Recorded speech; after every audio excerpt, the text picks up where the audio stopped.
Hi, I'm Dr. Sally Fisher. I'm the medical director here at Sunrise Springs, and I have the distinct pleasure today of being with Brigitte Lacavara, who teaches many of our culinary classes. And today she's going to show us how to ferment vegetables. And I have to admit that prior to meeting and working with Brigitte, that I had a phobia about leaving food out on the counter deliberately for a variable number of days. And I think, all of us were raised sort of with refrigerators and fear of spoilage.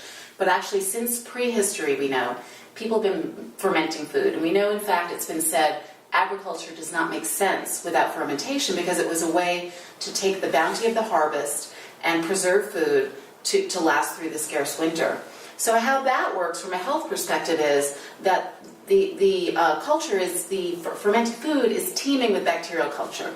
And those are beneficial bacteria. We have to sort of wrap our minds around the fact that there are far more beneficial bacteria and that our lives are dependent upon those bacteria than there are ones that cause disease. So those bacteria ferment or digest, if you will, carbohydrate components of the vegetables, and they create lactic acid. And that acidic environment defends against other more disease-causing bacteria. Additionally, they make things like bacteriocins, which also defend against bad bacteria. From a health perspective, these are beautiful foods. Just a small amount every day is the best way to do it. That kind of every day is important. They are probiotic, which is defined by the World Health Organization as containing live organisms, which confer benefit on us. They make food more digestible in the sense of breaking down so-called anti-nutrients, which can sort of hinder absorption of other nutrients. They actually amp up the amount of nutrients and antioxidants in the vegetable food. So it's a beautiful food, and I'm looking forward to hearing about this. Thank you. So I've got a few different jars already made that you can see. We've got some fermented beets and preserved lemons, and then this is a Mexican style we call escabeche, which is cauliflower and carrots and jalapeno and onions. Today we're going to do something really simple. I have 2 mason jars to start, and I've already pre-chopped the carrots here. So the thing that you want to consider, you can use any vegetable as long as it's non-starchy. So we wouldn't do potatoes or sweet potatoes or things like that, but asparagus, cucumbers, you could do zucchini, you could do fennel bulbs, beets, as you can see.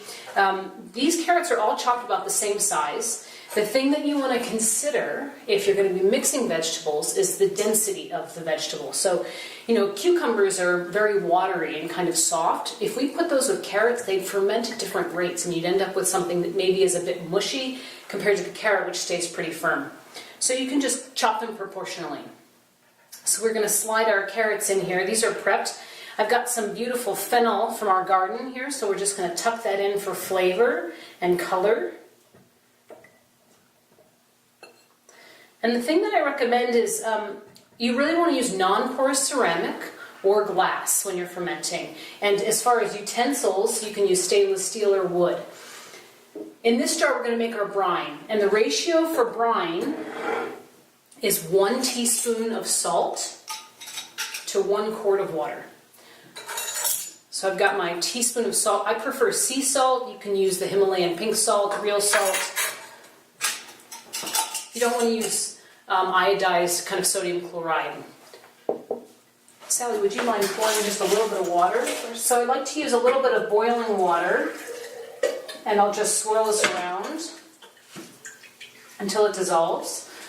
And then you can fill the rest with just a tap water, or as long as it's well water, but you want to make sure it's pure, clean water that doesn't have chlorine and other chemicals in it, because the bacteria don't enjoy that for fermentation. So this was a demo we've got. This is actually it's lukewarm water, so we're going to use that. Here's our brine. We've got our vegetables all loaded up, and then all we have to do is pour it over top.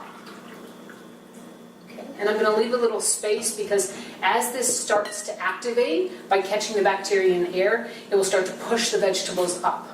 So here we are. We're just going to close that. I leave it loose, and I like to put it on my kitchen counter out of direct sunlight. The ideal temperature for fermentation for vegetables is 72 degrees. So we'll come back the next day, grab our vegetables, take the lid off.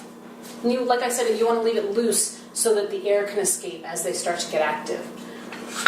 I've got my wooden spoon here, and I'm just actually going to push this around to recoat all of the vegetables, because we're catching certain bacteria, and the salt in the brine says not for another bacteria. So it's differentiating between them.